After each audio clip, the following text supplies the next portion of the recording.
ਸਨਮਾਨਯੋਗ ਗੁਰੂ ਪਿਆਰਿਓ, ਗੁਰੂ ਸਵਾਰਿਓ, ਗੁਰੂ ਫਤਿਹ ਦੀ ਸਾਂਝ ਕਰੀਏ ਜੀ। ਵਾਹਿਗੁਰੂ ਜੀ ਕਾ ਖਾਲਸਾ, ਵਾਹਿਗੁਰੂ ਜੀ ਕੀ ਫਤਿਹ। ਸਿੱਖ ਮਿਸ਼ਨਰੀ ਕਾਲਜ ਲੁਧਿਆਣਾ ਵੱਲੋਂ SMC ਗੁਰਮਤਿ ਕਲਾਸ USA ਵਿੱਚ ਆਪ ਸਾਰਿਆਂ ਨੂੰ ਜੀ ਆਇਆਂ, ਸਾਰਿਆਂ ਦਾ ਸਵਾਗਤ ਹੈ। ਜਿਸ ਤਰ੍ਹਾਂ ਆਪ ਜੀ ਜਾਣਦੇ ਹੋ, ਹਰ ਸੋਮਵਾਰ ਨੂੰ ਅਸੀਂ ਆਪ ਜੀ ਵੱਲੋਂ ਭੇਜੇ ਹੋਏ ਸਵਾਲਾਂ ਦੇ ਉੱਤਰ ਦਿੰਦੇ ਹਾਂ। ਜਿਹੜੇ ਸਵਾਲ ਆਪ ਭੇਜਦੇ ਹੋ, ਪੈਨਲ ਮੈਂਬਰਸ ਉਹਨਾਂ ਤੇ ਵਿਚਾਰ ਕਰਕੇ ਜੋ ਆਪਸੀ ਸਮਝ ਆਉਂਦੀ ਹੈ ਉਹਦੇ ਮੁਤਾਬਕ ਉਹਦਾ ਜਵਾਬ ਬਣਾ ਲੈਂਦੇ ਹਨ। ਅੱਜ ਦੇ ਇਸ ਸੈਸ਼ਨ ਵਿੱਚ ਉਹ ਜਵਾਬ ਆਪ ਜੀ ਨਾਲ ਸਾਂਝੇ ਕੀਤੇ ਜਾਂਦੇ ਹਨ। ਇਸ ਸਵਾਲ ਜਵਾਬ ਸੈਸ਼ਨ ਦੀ ਪੂਰੀ ਸੇਵਾ ਵੀਰ ਰਾਜਾ ਸਿੰਘ ਜੀ ਨਿਭਾਉਂਦੇ ਹਨ। ਬੇਨਤੀ ਕਰ ਰਿਹਾ ਹਾਂ ਵੀਰ ਰਾਜਾ ਸਿੰਘ ਜੀ ਨੂੰ ਕਿ ਅੱਜ ਦਾ ਇਹ ਸਵਾਲ ਜਵਾਬ ਦਾ ਸੈਸ਼ਨ ਸ਼ੁਰੂ ਕਰਨ। ਜੋ ਸਵਾਲ ਆਪ ਜੀ ਦੇ ਆਏ ਹਨ ਉਹਨਾਂ ਦੇ ਉੱਤਰ ਅਸੀਂ ਦੇ ਸਕੀਏ ਜੀ। ਵਾਹਿਗੁਰੂ ਜੀ ਕਾ ਖਾਲਸਾ, ਵਾਹਿਗੁਰੂ ਜੀ ਕੀ ਫਤਿਹ। ਓਂਕਾਰ ਸਤਿਨਾਮ ਕਰਤਾ ਪੁਰਖ ਨਿਰਭਉ ਨਿਰਵੈਰ ਅਕਾਲ ਮੂਰਤ ਅਜੂਨੀ ਸੈਭੰ ਗੁਰ ਪ੍ਰਸਾਦ। ਵਾਹਿਗੁਰੂ ਵਾਹਿਗੁਰੂ ਵਾਹਿਗੁਰੂ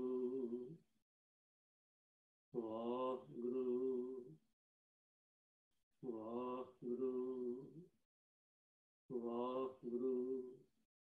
ਵਾਹਿਗੁਰੂ ਜੀ ਕਾ ਖਾਲਸਾ, ਵਾਹਿਗੁਰੂ ਜੀ ਕੀ ਫਤਿਹ। ਸਾਰੀ ਸੰਗਤ ਦਾ ਅੱਜ ਦੇ ਪ੍ਰੋਗਰਾਮ ਵਿੱਚ ਸਵਾਗਤ ਹੈ ਜੀ। ਤੋ ਹਰ ਸੋਮਵਾਰ ਦੀ ਤਰ੍ਹਾਂ ਅੱਜ ਵੀ ਪੈਨਲ ਆਪ ਜੀ ਦੀ ਸੇਵਾ ਵਿੱਚ ਹਾਜ਼ਰ ਹੈ। ਆਪ ਵੱਲੋਂ ਭੇਜੇ ਸਵਾਲਾਂ ਦੇ ਜਵਾਬ ਬਣਾ ਕੇ ਆਪ ਦੀ ਸੇਵਾ 'ਚ ਹੁਣੇ ਰੱਖੇ ਜਾਣਗੇ। ਉਸ ਤੋਂ ਪਹਿਲਾਂ ਸਾਰੇ ਮੈਂਬਰਾਂ ਆਪ ਜੀ ਨੂੰ ਫਤਿਹ ਸਾਂਝੀ ਕਰਨਗੇ ਜੀ। MP ਸਿੰਘ ਜੀ। ਵਾਹਿਗੁਰੂ ਜੀ ਕਾ ਖਾਲਸਾ, ਵਾਹਿਗੁਰੂ ਜੀ ਕੀ ਫਤਿਹ। ਪ੍ਰਭਕੀਰਤਨ ਸਿੰਘ ਜੀ।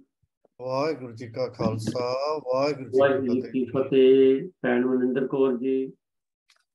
ਵਾਹਿਗੁਰੂ ਜੀ ਕਾ ਖਾਲਸਾ, ਵਾਹਿਗੁਰੂ ਜੀ ਕੀ ਫਤਿਹ। ਸਾਹ ਕਿੱਕਰ ਸਿੰਘ ਜੀ।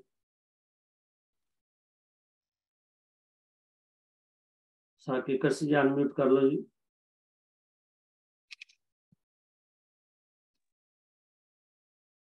ਹਾਂਜੀ ਵੀਰ ਜੀ, ਵਾਹਿਗੁਰੂ ਜੀ ਕਾ ਖਾਲਸਾ, ਵਾਹਿਗੁਰੂ ਜੀ ਕੀ ਫਤਿਹ। ਬਾਕੀ ਮੈਂਬਰਸ ਵੀ ਸ਼ਾਰਟਲੀ। ਤੇਜਿੰਦਰ ਸਿੰਘ ਜੀ ਨੇ ਵੀ ਜੁਆਇਨ ਕਰ ਲਿਆ ਹੋਇਆ। ਤੇਜਿੰਦਰ ਸਿੰਘ ਜੀ ਆ ਗਏ ਕਰ ਚੁੱਕੇ ਨੇ ਜੁਆਇਨ। ਹਾਂਜੀ ਸਰ, ਤੇਜਿੰਦਰ ਸਿੰਘ ਜੀ ਸੰਗਤ ਨਾਲ ਫਤਿਹ ਸਾਂਝੀ ਕਰ ਲਓ ਜੀ।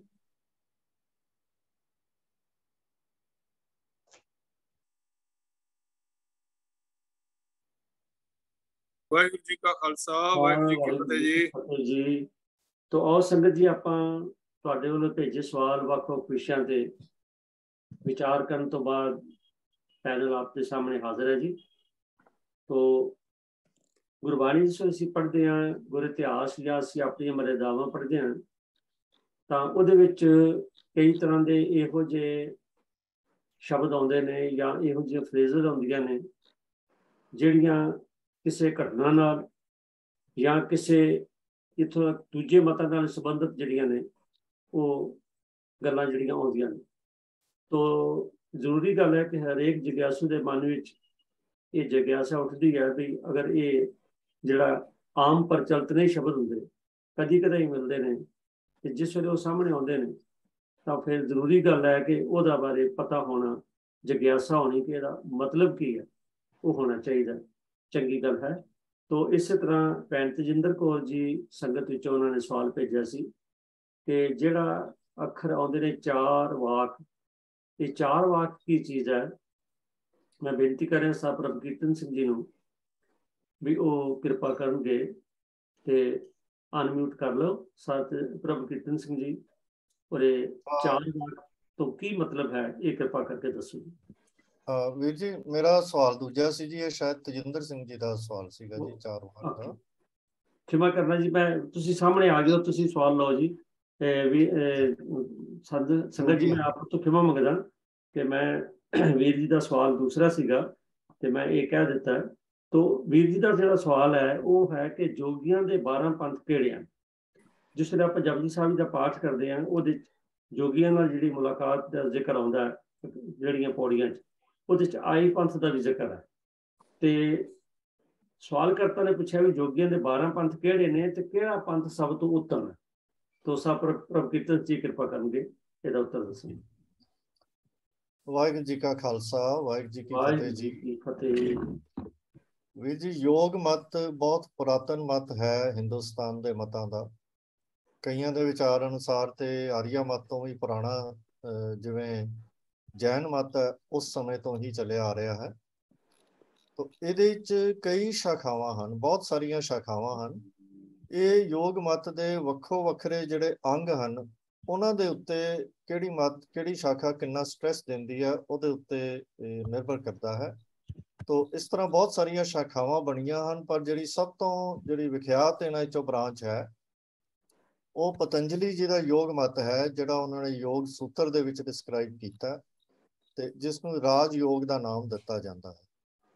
ਤੋ ਉਹਨਾਂ ਦੇ ਮਤ ਦੇ ਵਿੱਚ ਯੋਗ ਦੇ 8 ਅੰਗ ਹਨ ਤੇ ਇਹਨੂੰ ਅਸ਼ਟਾਂਗ ਯੋਗ ਕਿਹਾ ਜਾਂਦਾ ਹੈ। ਪਰ ਇਹਨਾਂ ਵਿੱਚ ਹੀ ਕਈ ਅੰਗਾਂ ਦੇ ਉੱਤੇ ਕੁਝ ਹੋਰ ਮਤ ਜਿਹੜੇ ਹਨ ਉਹ ਜ਼ਿਆਦਾ ਸਟ੍ਰੈਸ ਦਿੰਦੇ ਹਨ। ਜਿਸ ਤਰ੍ਹਾਂ ਇੱਕ ਬ੍ਰਾਂਚ ਹੈ ਜਿਹਨੂੰ ਹਠ ਯੋਗ ਕਹਿੰਦੇ ਹਨ, ਜਿਹੜਾ ਸਰੀਰਕ ਸਾਧਨਾ, ਆਸਨਾ ਆਦਿਕ ਉੱਤੇ ਬਹੁਤ ਜ਼ਿਆਦਾ ਸਟ੍ਰੈਸ ਦਿੰਦੇ ਹਨ ਤੇ ਉਹਨੂੰ ਹਠ ਯੋਗ ਕਿਹਾ ਜਾਂਦਾ ਹੈ। ਹਾਲਾਂਕਿ ਇਹ ਵੀ ਪਤੰਜਲੀ ਜੀ ਦੇ ਮਤ ਦਾ ਪਹਿਲਾ ਹਿੱਸਾ ਹੈ।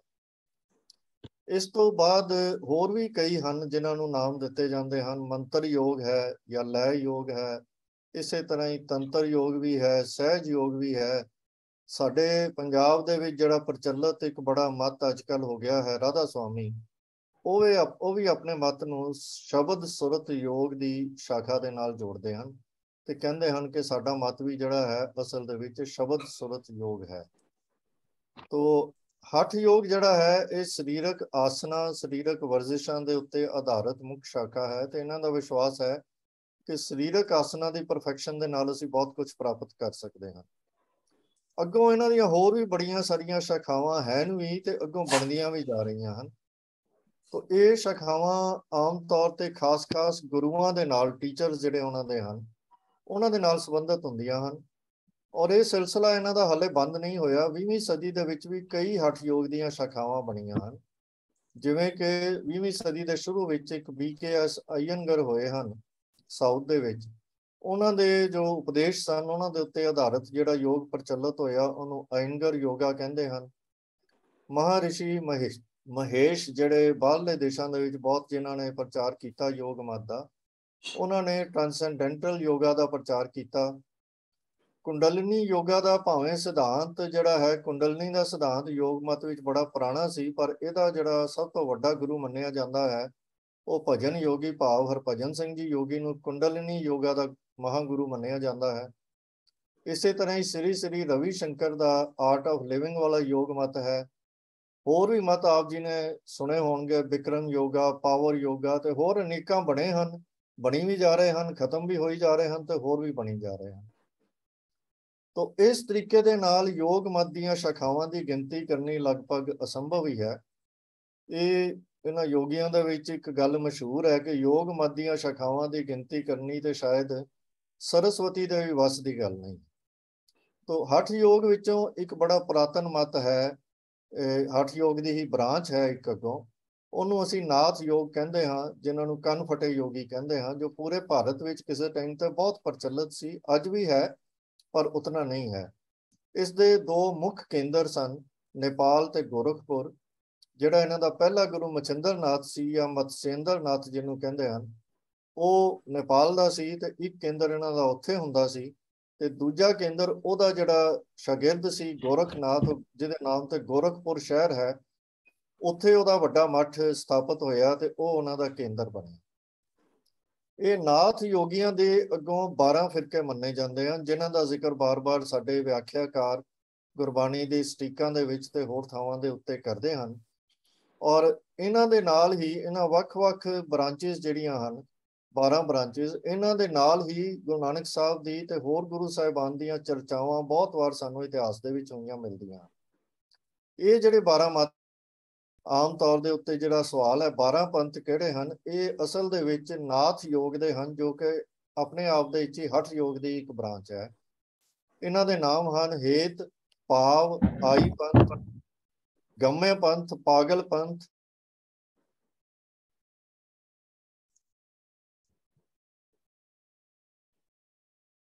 ਇਹ ਜਿਹੜੇ ਸ਼ਬਦ ਹਨ ਇਹ ਜਾਂ ਤਾਂ ਆਪਣੇ ਇਹਨਾਂ ਦੇ ਗੁਰੂ ਤੋਂ, ਜਿਵੇਂ ਪਾਗਲ ਪੰਥ ਜਿਹੜਾ ਹੈ ਇੱਕ ਯੋਗੀ ਸੀ ਜਿਹਨੇ ਆਪਣਾ ਨਾਮ ਪਾਗਲ ਦਾਸ ਰੱਖਿਆ ਹੋਇਆ ਸੀ, ਤੇ ਉਹਦੇ ਜਿਹੜੇ ਸ਼ਾਗਿਰਦ ਨੇ ਉਹਨਾਂ ਨੇ ਉਸ ਪੰਥ ਦਾ ਨਾਮ ਪਾਗਲ ਪੰਥ ਰੱਖ ਲਿਆ। ਇਸੇ ਤਰ੍ਹਾਂ ਹੀ ਇੱਕ ਯੋਗੀ ਗੋਪਾਲ ਸੀ, ਉਹਦੇ ਨਾਮ ਉੱਤੇ ਗੋਪਾਲ ਪੰਥ ਹੋ ਗਿਆ।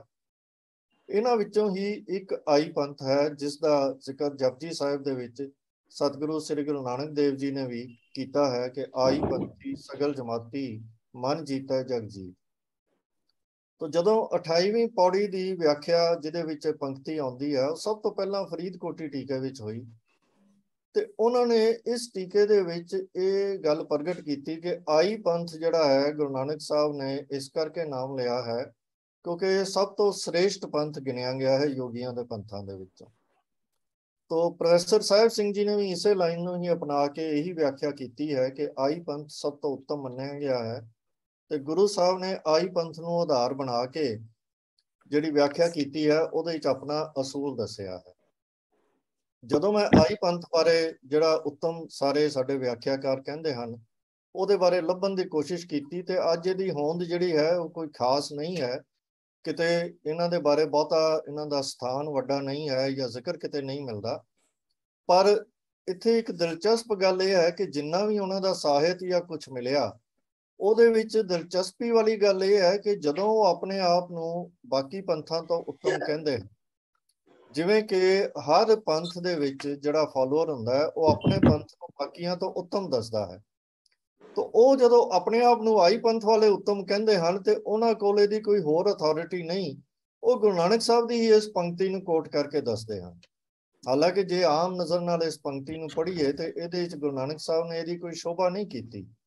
ਮੈਨੂੰ ਤਾਂ ਸਿਰਫ ਇਦਾਂ ਹੀ ਲੱਗਦਾ ਹੈ ਕਿ ਜਿਵੇਂ ਇਸ ਪੰਕਤੀ ਦੇ ਵਿੱਚ ਜਿਹੜੀ ਗੱਲਬਾਤ ਹੋ ਰਹੀ ਹੈ ਉਹਨਾਂ ਨੇ ਆਈ ਪੰਥ ਸ਼ਬਦ ਇਸ ਕਰਕੇ ਵਰਤਿਆ ਹੈ ਕਿ ਸ਼ਾਇਦ ਜਿਸ ਯੋਗੀ ਦੇ ਨਾਲ ਸਤਿਗੁਰੂ ਜੀ ਦਾ ਵਾਰਤਾਲਾਪ ਹੋ ਰਿਹਾ ਸੀ ਉਹ ਆਈ ਪੰਥ ਦਾ ਸੀ, ਤੇ ਉਹ ਨੈਚੁਰਲ ਗੱਲ ਹੈ ਕਿ ਉਹ ਆਈ ਪੰਥ ਨੂੰ ਸਭ ਤੋਂ ਉੱਤਮ ਗਿਣਦਾ ਹੋਣਾ ਹੈ, ਤਾਂ ਹੀ ਉਹ ਆਈ ਪੰਥ ਦੇ ਵਿੱਚ ਸ਼ਾਮਲ ਹੋਇਆ ਹੋਣਾ ਹੈ।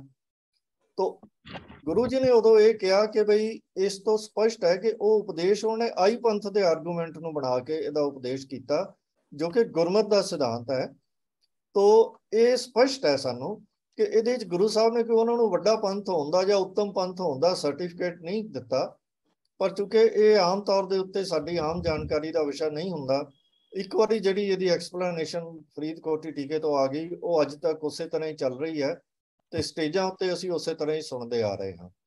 ਤੋ ਜਿਹੜਾ ਸਵਾਲਕਰਤਾ ਦਾ ਸਵਾਲ ਦਾ ਦੂਜਾ ਅੰਗ ਸੀ ਕਿ ਕਿਹੜਾ ਪੰਥ ਉੱਤਮ ਹੈ, ਤੋ ਉਹ ਕਹਿਣਾ ਬੜਾ ਔਖਾ ਹੈ ਕਿ ਇਹ ਆਈ ਪੰਥ ਉੱਤਮ ਹੈ ਜਾਂ ਕੋਈ ਹੋਰ ਪੰਥ ਉੱਤਮ ਹੈ।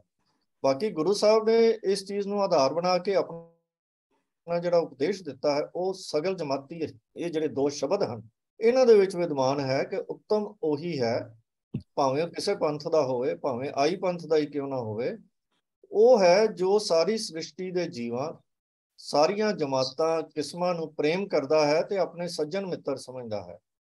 ਭਾਵ ਤੇਰਾ ਆਈ ਪੰਥ ਕੋਈ ਹੋਰ ਹੈ, ਤੂੰ ਹੋਰ ਨਜ਼ਰੀਏ ਦੇ ਨਾਲ ਆਈ ਪੰਥ ਨੂੰ ਉੱਤਮ ਕਹਿੰਦਾ ਹੈ ਜਾਂ ਉਹਦੀ ਸਾਧਨਾ ਕਰਦਾ ਹੈ। ਸਾਡਾ ਆਈ ਪੰਥ ਇਹ ਹੈ ਕਿ ਆਪਣੇ ਮਨ ਨੂੰ ਜਿੱਤ ਲੈਣਾ ਹੀ, ਜਗਤ ਨੂੰ ਜਿੱਤ ਲੈਣਾ ਹੈ, ਸਾਰੀ ਸ੍ਰਿਸ਼ਟੀ ਨੂੰ ਨਾਲ ਭਰਾਤਰੀ ਭਾਵ ਨਾਲ ਅਪਣਤ ਦੇ ਨਾਲ ਵਰਤਣਾ ਹੀ ਸਾਡਾ ਆਈ ਪੰਥ ਹੈ। ਕਿਉਂਕਿ ਜੇ ਮਨ ਨੂੰ ਜਿੱਤ ਲਿਆ ਤਾਂ ਜਗਤ ਦੀ ਮਾਇਆ, ਜਗਤ ਦੀ ਰਚਨਾ ਦੀ ਜਿਹੜੀ ਖਿੱਚ ਹੈ ਇਹ ਮਨੁੱਖ ਨੂੰ ਪ੍ਰਭੂ ਤੋਂ ਵਿਛੋੜ ਨਹੀਂ ਸਕਦੀ। ਹਰ ਜ਼ਰੇ ਜ਼ਰੇ ਦੇ ਵਿੱਚ, ਹਰ ਜੀਵ ਦੇ ਵਿੱਚ, ਹਰ ਵਸਤੂ ਦੇ ਵਿੱਚ ਉਸ ਅਕਾਲ ਪੁਰਖ ਦੀ ਜੋਤ ਨੂੰ ਲੱਭ ਕੇ ਉਹਨੂੰ ਦੇਖ ਕੇ ਉਹਦੇ ਨਾਲ ਪ੍ਰੇਮ ਕਰਨਾ, ਉਹਦੇ ਨਾਲ ਅਪਣਤ ਦੀ ਭਾਵਨਾ ਰੱਖਣਾ। ਸਤਿਗੁਰੂ ਜੀ ਕਹਿੰਦੇ ਹਨ ਸਾਡਾ ਆਈ ਪੰਥ ਤਾਂ ਇਹੀ ਹੈ, ਆਈ ਪੰਥੀ ਸਗਲ ਜਮਾਤੀ ਮਨ ਜੀਤਾ ਜਗ ਜੀ। ਆਸ ਹੈ ਕਿ ਜੋ ਸਵਾਲ ਕਰਤਾ ਹਨ ਉਹਨਾਂ ਨੂੰ ਕੁਝ ਇਹਦੇ ਬਾਰੇ ਕਲੈਰਿਟੀ ਹੋਈ ਹੋਵੇਗੀ। ਵਾਹਿਗੁਰੂ ਜੀ ਕਾ ਖਾਲਸਾ, ਵਾਹਿਗੁਰੂ ਜੀ ਕੀ ਫਤਿਹ। ਬਹੁਤ ਅੱਛੀ ਜਾਣਕਾਰੀ ਵੀਰ ਜੀ ਨੇ ਦਿੱਤੀ ਹੈ, ਔਰ ਅਜੋਕੇ ਸਮੇਂ 'ਚ ਵੀ ਬਹੁਤ ਸਾਰੇ ਜਿਹੜੇ ਪ੍ਰਚਲਿਤ ਯੋਗੀਆਂ ਤੇ ਪੰਥ ਨੇ ਉਹਨਾਂ ਦਾ ਵੀ ਵੀਰ ਜੀ ਨੇ ਜ਼ਿਕਰ ਕੀਤਾ, ਕਿਉਂਕਿ ਅਜੋਕੇ ਸਮੇਂ ਦੇ ਨੇ ਤੇ ਉਹਨਾਂ ਦਾ ਗਾਏ ਬਗਾਏ ਸਾਡੇ ਸਾਹਮਣੇ ਨਾਮ ਆਉਂਦਾ ਰਹਿੰਦਾ। ਤੋ ਬਾਕੀ ਜਿਹੜੀ ਗੱਲ ਸਵਾਲ ਕਰਤਾ ਨੇ ਕਹੀ ਉਹ ਵੀਰ ਜੀ ਨੇ ਬੜੇ ਅੱਛੇ ਤਰੀਕੇ ਨਾਲ ਦੱਸੀ ਹੈ। ਤੋ ਮੁੱਖ ਦੀ ਗੱਲ ਤਾਂ ਇਹੀ ਹੈ कि जानकारी लिए ठीक है, वरना असी तो एक शब्द के पुजारी हैं, तो ये असी शब्द गुरु नाल ही जुड़ना है। तो गुरु नानक साहब जी ने जिहड़ी जिस लहजे नाल उस आई पंथ का जिक्र किया, वो भी वीर जी ने सानू एक्सप्लेन किया। बहुत बहुत धन्यवाद है। तो संगत जी, जो मैं सवाल पहले गलती नाल बोल बैठा सन, वो हुण मतलब अभी मैं दोबारा कह रहा कि 4 वाक तो की मतलब है। भैन तजिंदर कौर जी का सवाल है, तो वीर तजिंदर सिंह जी इसका उत्तर देंगे। वीर तजिंदर सिंह जी कृपा करो, अनम्यूट कर लो और 4 वाक तो की मतलब है ये दसो जी। वाहिगुरू जी का खालसा, वाहिगुरू जी की फतेह। भैन तजिंदर कौर जी ने जिहड़ा सवाल पूछा है, वो एक बहुत ही पुरातन जिहड़ा हिंदुस्तान दे विच एक मत चलिया सी, उस दे बारे जानकारी उन्होंने मंगी है। तो 4 वाक जिहड़ा है संस्कृत का जिहड़ा लफ्ज है, मतलब है चावार्क दर्शन, जिसनों लोकायत वजों भी जानिया जाता है। भारतीय दर्शन की एक प्रणाली है जिसका संबंध दार्शनिक संदेहवाद और धार्मिक उदासीनता के ਵੱਖ-ਵੱਖ रूपों नाल है। शब्द व्युत्पत्ति पक्षों 4 वाक और लोकायत दोवें शब्द संस्कृत विच लोकप्रियता के संकेत हैं। 4 वाक दर्शन एक भौतिकवादी नास्तिक दर्शन है। जिहड़े 4 वाक नूं मनण वाले सन, वो नास्तिक मन्ने जाने सन और ईश्वर नूं वो नहीं सन मनदे। ये सिर्फ प्रत्यक्ष प्रमाण नूं मनदा है अते परलोक संबंधी सत्तावां नूं ये सिद्धांत स्वीकार नहीं करता है कि जिहड़ी परलोक भी जिहड़ी सत्ता ने उसनूं जिहड़ा है परवाह नहीं करता है। तो 4 जिहड़े वाक हैं, वो 4 वर्ड जिहड़े उत्थों भी 4 वाक इसका नाम पिया है। एक है मैथुन, एक है मछली, एक है मदरा, ते ये जिहड़ियां तीन हैं, और चौथा है मांस। ते मांस, मदरा, मछली ते मैथुन जिहड़ियां ये सैक्सुअल जिहड़े एक्ट सन, उन्हां दे राही ये जिहड़े सारे प्रवृत्त रहंदे सन। तो ये 4 वाक 4 वर्ड्स तो भी बनिया है। 4 वाक प्राचीन भारत का एक अनिश्वरवादी अते नास्तिक तर्कशील जिहड़ा है तर्क करते सन हर गल दे। ये नास्तिक मत के प्रवर्तक बृहस्पति के चेले मन्ने जाते हैं। बृहस्पति ते 4 वाक कदों होए इसका कुछ पता नहीं है। बृहस्पति नूं चाणक्य ने अर्थशास्त्र का एक प्रधान आचार्य मन्निया है। 4 वाक नूं सुनते ही सानू ये याद आ जाता है कि उन्हां दे वर्ड की सन, जिहड़े आम तौर ते अपने चेलियां विच ही अपने भरावां दे विच साथियां दे विच संगत विच वरते सन। वो कहते सन कि जद तक जियो सुख नाल जियो, उधार लो ते वापस ना करो ते घ्यो पियो। मतलब ये जिहड़ियां गल्लां वो आम लोगों दे विच प्रचारक करते सन। ते इत्थों ही सानू पता लग जाएगा भी 4 वाक मत की सीगा। ते जिवें इस सिद्धांत नूं मनण वाले सिर्फ कर्जखोर, भोगवादी अते पतित लोग सन। प्रचलित धारणा यही है कि 4 वाक शब्द की उत्पत्ति 4 जमा वाक मिठी बोली बोलण वाले ते हुई है। 4 वाक अते लोकायत दोनों शब्दों का संस्कृत विच मतलब हारमन प्यारा या लोक पसंद है। साफ है कि यह नामकरण इस सिद्धांत ते उन्हां विरोधियों द्वारा किया गया है जिन्हां दा मनना सी कि ये लोग मिठिया मिठिया गल्लां नाल भोले भाले लोकां नूं बहकाउंदे हन। 4 वाक सिद्धांतां लई बोधी पिटका तक विच 4 वाक शास्त्र शब्द का प्रयोग किया जाता है, जिसका अर्थ दर्शन की वो प्रणाली है जो इस लोक विच विश्वास करती है अते स्वर्ग नरक अते मुक्ति की अवधारणा विच विश्वास नहीं रखती। 4 वाक या 4 वाक शास्त्र दर्शन का जिक्र तो महाभारत विच भी मिलता है, लेकिन इसका कोई भी मूल ग्रंथ नहीं मिलता।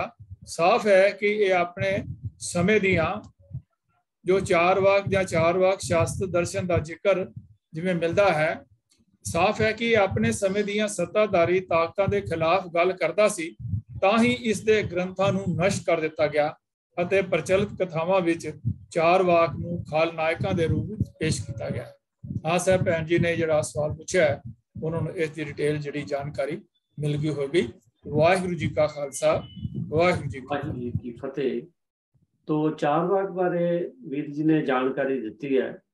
तो जिस तरह तो उत्थों महसूस होंदा है बई ये कुछ ऐसिया गल्लां ने जिहड़ियां आम सब ताली बहुतियां एक्सैप्टेबल ना होण, तो सानू तो गुरु महाराज ने जिस तरह पहले जिहड़ा चलिया सवाल उहदे विच बेनती कीती है कि सानू शब्द गुरु दे नाल लाया, एक अच्छा ते नेक और पवित्र जीवन जीवन का एक हर सिख नूं हुक्म।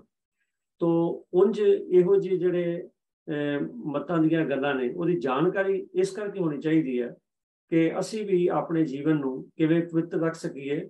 और इहो जिहियां जिहड़ी कई होर मतां दीयां गल्लां ने वो ठीक है कि हमेशा जिहड़ी चीज़ मतलब मन नूं लुभाउण वाली होवे ते ओहदे वल मनुख जल्दी दौड़दा, परंतु परमात्मा ने सानू वाहिगुरू जी ने सानू विवेक बुद्धि दिती है, असीं ओहदी वरतों करके ये देखना भी किहड़ा काम चंगा किहड़ा नहीं। तो आओ आपां जिहड़ा सच दा मार्ग है, निर्मल पंथ जिहड़ा गुरु नानक साहिब जी ने चलाया, असीं ओहदे ते पहरा देइए चलीए। उंज जानकारी वजों इहदा पता होना चाहिए, जानकारी क्यों मैं कहा खबरदारी वजों सानू पता होना चाहिए कि ਵੱਖ-ਵੱਖ मतां च किहड़ियां चीज़ां जिहड़ियां प्रचलित ने। सतजिंदर सिंह का बहुत बहुत धन्यवाद है। तो संगत जी, सतजिंदर सिंह जी ने सवाल पूछा सीगा भी कि प्रसाद वरताउण लग्गिया हाथ साफ करने या ग्लव्स पाने ये जायज़ हैं कि नहीं। बेनती है कि सिख रहत मर्यादा विच कोई इहो जिहा स्पैसिफिक जिक्र नहीं है, पर यह गल तो वैसे ही जरूरी है कि असी कोई भी कर्म करना तो साडे हाथ जिहड़े ने साफ होने चाहिए।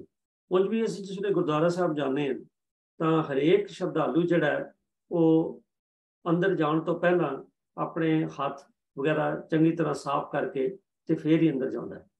तो जिथों तक ये सवाल है कि प्रसाद वरताउणा तो वो तो बहुत जरूरी है कि हाथ बिल्कुल साफ होने चाहिए ने। और जेकर ग्लव्स पा के वरताया जाए तो मेरी जाती राय भी इहदे कोई हर्ज नहीं है, ठीक गल है। हुण पिछे जद करोना काल चलदा सीगा तो उन्हां दिनां दे विच तां ये तकरीबन कंपलसरी सी, हर मतलब भी जिथे भी किसी खाद पदार्थ की जिक्र हुंदा सीगा वो वरतावा जिहड़ा है उहदे हत्थ साफ ही ना होण, ग्लव्स जरूर पाए होण। तो गुरुद्वारा साहब विखे अगर ग्लव्स पा के या कईयां थां ते ऐसा रिवाज भी है कि वड्डी जी चम्मच दे नाल जिहड़ा है वो प्रसाद जिहड़ा है दिता जाता है। तो मैं फिर बेनती कर रहा कि मेरी जाती राय है कि ये गल चंगी है, कोई माड़ी नहीं है जे आपां ग्लव्स पाइए या किसी चमचे नाल जिहड़ा प्रसाद है वो दूसरे अपना वरताया जाए। तो ये क्योंकि एक सफाई का नियम है, और मेरे ख्याल कोई धार्मिक गल या कोई इहो जी होर ऐसी मानता नहीं है। सिर्फ तो जितनी सफाई रखी जाए, एक पुराना फ्रेज भी चलता जी, सफाई में खुदाई हो, तो सफाई रखना तो साडा हर एक दा पहला फर्ज है। तो इस करके सरजिंदर सिंह जी इस गल का मेरी बेनती है भी जे सफाई के तौर पर वो प्रसाद जिहड़ा ग्लव्स पा के वरताए जान या किसी चमचे नाल दिता जाए तो कोई हर्ज नहीं होना चाहिए। हाँ, संगत नूं बेनती करांगा भी किसी कोल इहदी होर जानकारी होवे या फीडबैक देनी चाहते हो तो आपां सैशन तो बाद सवालों में वो भी लै सकते हैं। तो आओ जी संगत जी, आपां अगले सवाल वाल चलते हैं। अगला सवाल है, गुरबाणी की तो कोट की गया सवाल करता ने कि खुरासान खसमाना किया हिंदुस्तान डराया। तो ये आसा राग में शब्द है, गुरु नानक साहब जी का उचारिया होया। तो ये उन्होंने सवाल करता ने पूछा खुरासान तो की भाव है। मैं तो दोबारा बोल रहे हैं और इसका उत्तर देने भैन मनिंदर कौर जी, मैं उन्होंने बेनती करांगा बानी म्यूट कर लो जी। तुक है खुरासान खसमाना किया हिंदुस्तान डराया, तो खुरासान तो की भाव है। हाँ भैन मनिंदर कौर जी दसो। वाहिगुरू जी का खालसा वाहिगुरू जी की फतेह। जिस तरह की वीर जी ने सवाल दसिया ही है कि खुरासान खसमाना किया हिंदुस्तान डराया, इस विचों खुरासान का मतलब की है, यह सवाल करता ने सवाल किया है। जिस तरह की असी जानते हाँ कि गुरु नानक साहब जी दा समा सन 1469 तो 1539 तक है।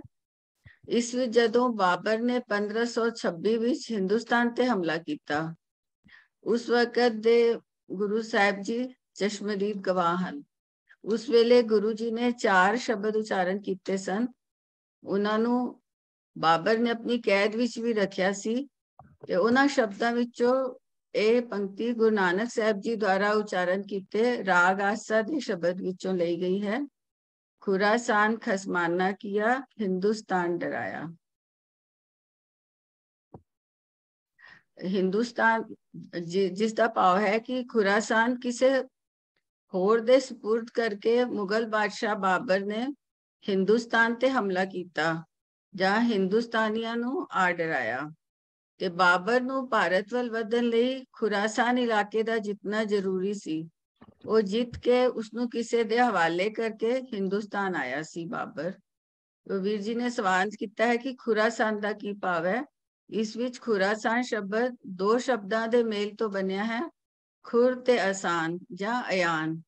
ਫਾਰਸੀ ਵਿੱਚ ਖੁਰ ਦਾ ਮਤਲਬ ਸੂਰਜ ਅਤੇ ਆਸਾਨ ਦਾ ਜਾਂ ਅਯਾਨ ਦਾ ਮਤਲਬ ਹੈ ਉਹ ਜਗ੍ਹਾ ਜਿੱਥੋਂ ਸੂਰਜ ਉਗਦਾ ਹੈ, ਪਾਓ ਪੂਰਬ ਦਿਸ਼ਾ ਵੱਲੋਂ। ਮੰਨਿਆ ਜਾਂਦਾ ਹੈ ਕਿ ਇਹ ਨਾਮ ਇਸ ਲਈ ਪਿਆ ਕਿਉਂਕਿ ਖੁਰਾਸਾਨ ਦਾ ਇਲਾਕਾ ਈਰਾਨ ਦੇ ਪੂਰਬ ਵੱਲ ਹੈ ਅਤੇ ਅਫਗਾਨਿਸਤਾਨ ਦੇ ਪੱਛਮ ਵੱਲ। ਸੋ ਖੁਰਾਸਾਨ ਈਰਾਨ ਦੇ ਇੱਕ ਇਲਾਕੇ ਦਾ ਨਾਮ ਹੈ ਜੋ ਦੋ ਅੱਖਰਾਂ ਦੇ ਮੇਲ ਖੁਰ ਅਤੇ ਆਸਾਨ ਤੋਂ ਮਿਲ ਕੇ ਬਣਿਆ ਹੈ। ਉਮੀਦ ਹੈ ਵੀਰ ਜੀ ਨੂੰ ਸਪਸ਼ਟ ਹੋ ਗਿਆ ਹੋਏਗਾ। ਵਾਹਿਗੁਰੂ ਜੀ ਕਾ ਖਾਲਸਾ, ਵਾਹਿਗੁਰੂ ਜੀ ਕੀ ਫਤਿਹ। ਜਿਸ ਤਰ੍ਹਾਂ ਭੈਣ ਜੀ ਨੇ ਦੱਸਿਆ, ਖੁਰਾਸਾਨ ਉਹ ਇਲਾਕੇ ਦਾ ਨਾਮ ਹੈ।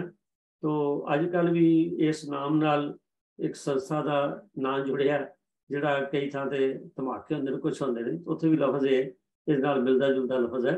ਤੋ ਖੈਰ, ਗੁਰੂ ਗ੍ਰੰਥ ਸਾਹਿਬ ਜੀ ਵਿੱਚ ਸਾਨੂੰ ਹਰੇਕ ਇਹ ਫਿਲਾਸਫੀਕਲ ਡਿਸਕਸ਼ਨ ਹੈ ਗੁਰੂ ਗ੍ਰੰਥ ਸਾਹਿਬ, ਪਰ ਹਿਸਟੋਰੀਕਲ ਕਿਤੇ ਕਿਤੇ ਰੈਫਰੈਂਸਿਸ ਜਿਹੜੇ ਮਿਲਦੇ ਨੇ ਉਹ ਮੈਂ ਸਮਝਦਾ ਵੀ ਹਿਸਟੋਰੀਕਲ ਰੈਫਰੈਂਸਿਸ ਜਿਹੜੇ ਨੇ ਉਹ ਵੀ ਇਸ ਅਗਵਾਈ ਕਰਕੇ ਨੇ ਬਈ ਕਿਹੜੀਆਂ ਚੀਜ਼ਾਂ ਦਾ ਖਿਆਲ ਰੱਖਣਾ ਚਾਹੀਦਾ ਜਾਂ ਕੀ ਹੋਇਆ। ਜਿਵੇਂ ਇਸ ਸ਼ਬਦ 'ਚ ਹੋਇਆ ਖੁਰਾਸਾਨ ਖਸਮਾਨਾ ਕੀ ਹਿੰਦੁਸਤਾਨ ਡਰਾਇਆ, ਉਹਦੇ ਵਿੱਚ ਜੇ ਪੂਰਾ ਸ਼ਬਦ ਪੜ੍ਹਾਂਗੇ, ਲੰਬਾ ਸ਼ਬਦ ਹੈ, ਤਾਂ ਉਹਦੇ ਵਿੱਚ ਸਾਨੂੰ ਪਤਾ ਲੱਗਦਾ ਕਿ ਸਾਨੂੰ ਆਪਣੇ ਫਰਜ਼ਾਂ ਦੀ ਪਹਿਚਾਣ ਕਰਨੀ ਚਾਹੀਦੀ ਹੈ, ਨਹੀਂ ਤੇ ਇਹੋ ਜਿਹੇ ਜਿਹੜੇ ਸਮੇਂ ਨੇ ਉਹ ਵੀ ਸਾਡੇ ਤੇ ਆਉਂਦੇ ਨੇ।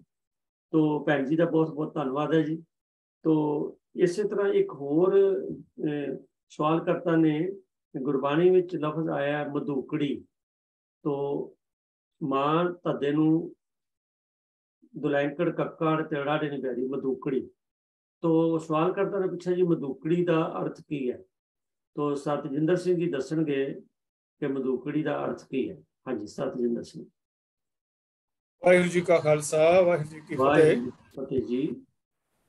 ਮਧੂਕੜੀ ਜਿਵੇਂ ਵੀਰ ਜੀ ਨੇ ਹੁਣੇ ਆਪ ਜੀ ਨੂੰ ਉਹਦਾ ਵਰਣਨ ਕੀਤਾ ਹੈ। ਮਧੂਕੜੀ ਜੋ ਭਾਈ ਵੀਰ ਸਿੰਘ ਜੀ ਨੇ ਗੁਰੂ ਗ੍ਰੰਥ ਸਾਹਿਬ ਕੋਸ਼ ਦੇ ਅੰਦਰ ਇਹਦੇ ਅਰਥ ਸਾਨੂੰ ਕਰਕੇ ਦੱਸੇ ਹਨ। ਇਹ ਕਿ ਸੰਸਕ੍ਰਿਤ ਭਾਸ਼ਾ ਦਾ ਇਹ ਅਕਸ਼ਰ ਹੈ।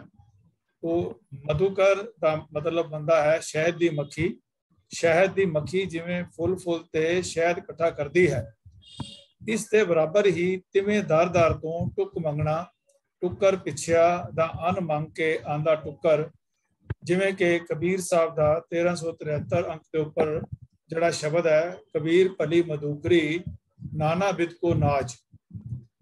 ਤੋ ਇਹਦੇ ਜਿਹੜੇ ਅਰਥ ਹਨ ਆਪ ਜੀ ਦੇ ਸਾਹਮਣੇ ਮੈਂ ਰੱਖਦਾ ਹਾਂ।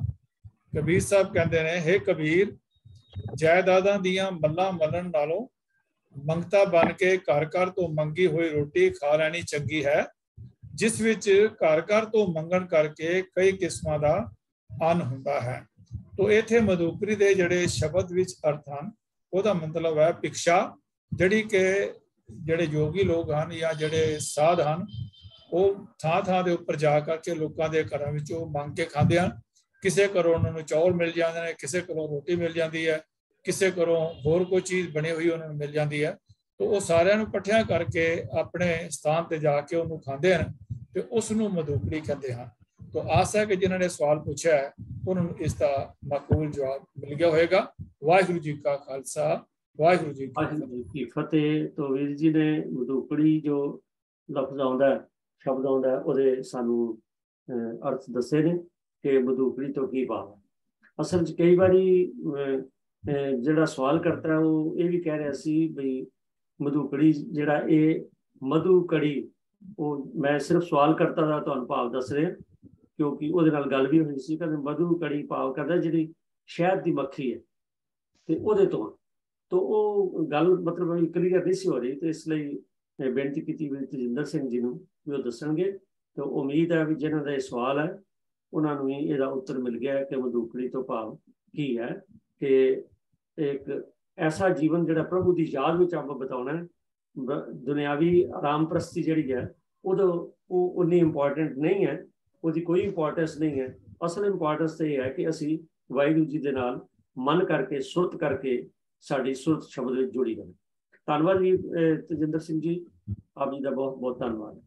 तो संगत जी अगला जिहड़ा साडे कोल सवाल आया ये जसवीर सिंह जी पूछते ने भी शब्द गुरु तो की भाव है। तो ये एक बड़ा इंपॉर्टेंट सवाल है, शब्द गुरु तो की भाव है, क्योंकि इस शब्द गुरु के पुजारी हैं। असी बार बार कहते हैं असी शब्द गुरु के पुजारी हैं, गुरबाणी च आया सुरत शब्द का मेल होना चाहिए। तो ये बड़ा इंपॉर्टेंट सवाल है जिहड़ा वीर जी ने किया। तो मैं बेनती कर रहा वीर किकर सिंह जी को जो कृपा करके दसो जी शब्द गुरु तो की भाव। हाँ जी वीर जी, वाहिगुरू जी का खालसा वाहिगुरू जी की फतेह जी। पहला तो मैं माफी मंग ला, मेरा थोड़ा जा गला ना खराब है, आवाज शायद उन्नी साफ ना आवे। ते हाँ जी, शब्द गुरु का सिद्धांत है की है, इनू आपां स्टैप वाइज समझने की कोशिश करते हैं। मैनू बड़े अफसोस नाल ये गल कहनी पै रही है कि अजकल बहुते दंभी ते पखंडी ਜਿਹੜੇ गुरु अपने आप बने फिरते हैं, वो इस गल का प्रचार करते हैं कि देहधारी गुरु तो बिना मुक्ति प्राप्त नहीं होंदी, भाव ज्ञान प्राप्त नहीं होंदा। ते वो इस काम लई गुरबाणी दे विचों कुछ अजिहियां पंक्तियां जां शब्द लैंदे हन ते उन्हां दे अर्थ देहधारी गुरु करके जिहड़ा अपना मतलब है वो सिद्ध करते हैं ते सिख संगतां नूं टपला लाउण दा यतन करते हैं। पर जिमें कि गुरबाणी फरमान है कूड़ निखुटे नानका ओढ़क सच रही, लेकिन पिछले दिनों के विच जदों असीं देखते हैं साडे मुल्क दे विच 1 2 4 नहीं बल्कि मैनूं लगदा भी घट्टो घट्ट 20-25 इहो जिहे नकली गुरु जिन्हां दा पर्दाफाश होया ते अजकल गुरु की कृपा नाल वो जेलों की हवा खा रहे हैं ਜਿਹੜੇ ਆਪਣੇ ਆਪ ਨੂੰ ਗੁਰੂ ਕਹਾਉਂਦੇ ਸੀ। ਤੇ ਜਿਹੜੇ ਕੁਝ ਬਚਿਆ ਮੈਨੂੰ ਉਮੀਦ ਹੈ ਵੀ ਜਲਦੀ ਇਹਨਾਂ ਦਾ ਵੀ ਪਰਦਾਫਾਸ਼ ਹੋ ਜਾਵੇਗਾ। ਸੋ ਇਹ ਕੋਈ ਚਿੰਤਾ ਦਾ ਵਿਸ਼ਾ ਨਹੀਂ ਹੈ ਸਾਡੇ ਲਈ। ਅੱਗੇ ਹੈ ਜੀ ਜੋ ਸਵਾਲ ਹੈ ਸ਼ਬਦ ਗੁਰੂ ਕੀ ਹੈ। ਪਹਿਲਾਂ ਆਪਾਂ ਇਹ ਸਮਝਦੇ ਹਾਂ ਵੀ ਗੁਰੂ ਕੀ ਹੈ ਜੀ ਅਤੇ ਇਸ ਦਾ ਅਰਥ ਭਾਵ ਕੀ ਆ। ਇਹ ਜਿਹੜਾ ਗੁਰੂ ਸ਼ਬਦ ਜਾਂ ਗੁਰ ਸ਼ਬਦ ਗ੍ਰੀਕ ਧਾਤੂ ਤੋਂ ਬਣਿਆ ਹੈ ਅਤੇ ਇਸ ਦੇ ਅਰਥ ਹਨ ਨਿਗਲਣਾ, ਖਾ ਜਾਣਾ ਅਤੇ ਰੂਪ ਦੇ ਅਰਥ ਹਨ ਪ੍ਰਕਾਸ਼। ਭਾਵ ਉਹ ਪ੍ਰਕਾਸ਼ ਜਿਹੜਾ ਅਗਿਆਨਤਾ ਰੂਪੀ ਹਨੇਰੇ ਨੂੰ ਖਾ ਜਾਂਦਾ ਹੈ ਉਹ ਗੁਰੂ ਹੈ। ਗੁਰੂ ਦਾ ਅਰਥ ਹੋਰ ਵੀ ਹੈ ਜੀ, ਗੁਰੂ ਦਾ ਅਰਥ ਵੱਡਾ ਵੀ ਹੈ। ਗੁਰੂ ਦਾ ਅਰਥ ਹੁਨਰ, ਢੰਗ, ਤਰੀਕਾ ਅਤੇ ਅੰਗਰੇਜ਼ੀ ਵਿੱਚ ਅਸੀਂ ਇਹਨੂੰ ਤਕਨੀਕ ਵੀ ਕਹਿ ਦਿੰਦੇ ਹਾਂ ਗੁਰ। ਭਾਵ ਉਹਦੇ ਕੋਲੇ ਇਹ ਕੰਮ ਕਰਨ ਦਾ गुर है, ढंग है, तरीका है ते गुर वड्डे नूं भी कहंदे आ।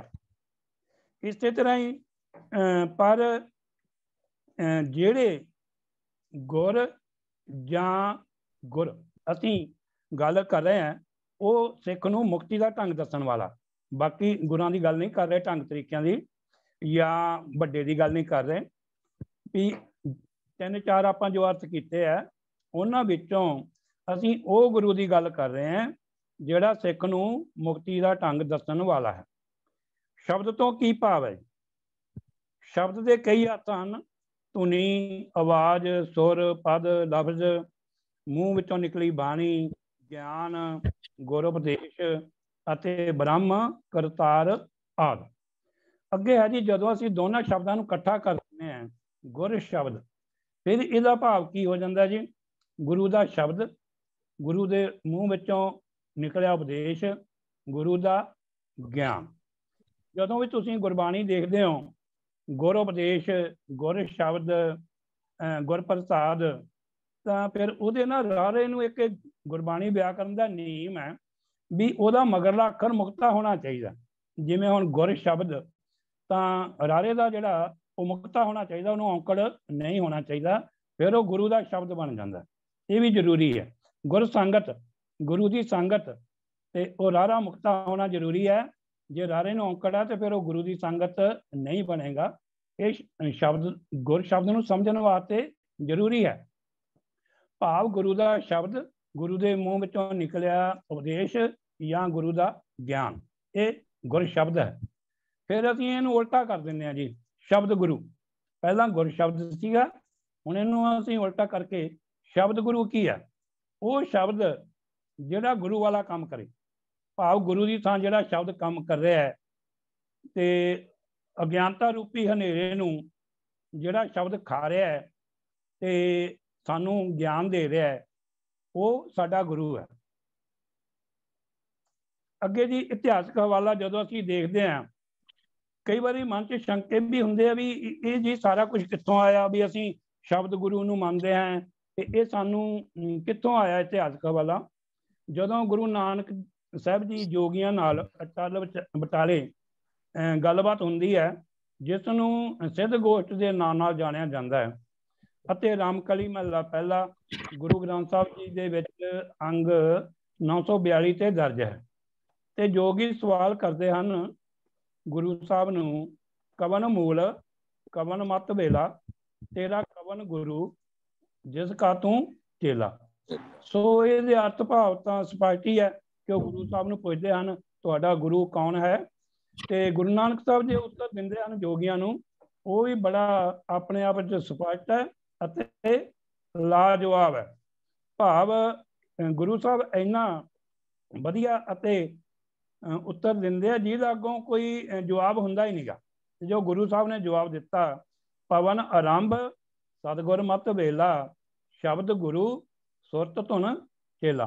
ਸੋ ਆਪਾਂ ਬਹੁਤ ਵਾਰੀ ਇਹਦੇ ਅਰਥ ਤਾਂ ਵੇਖ ਚੁੱਕੇ ਹਾਂ। ਸੋ ਗੁਰੂ ਸਾਹਿਬ ਇਹੀ ਉੱਤਰ ਦੇ ਰਹੇ ਆ, ਭਾਵੇਂ ਕਿ ਉਦੋਂ ਗੁਰੂ ਸਾਹਿਬ ਦੇ ਕਰਕੇ ਹਾਜ਼ਰ ਨਾਜ਼ਰ ਨੇ, ਪਰ ਫਿਰ ਵੀ ਉਹ ਇਹ ਕਹਿ ਰਹੇ ਆ ਜੋਗੀਆਂ ਨੂੰ ਕਿ ਮੇਰਾ ਜਿਹੜਾ ਗੁਰੂ ਹੈ ਉਹ ਸ਼ਬਦ ਹੈ।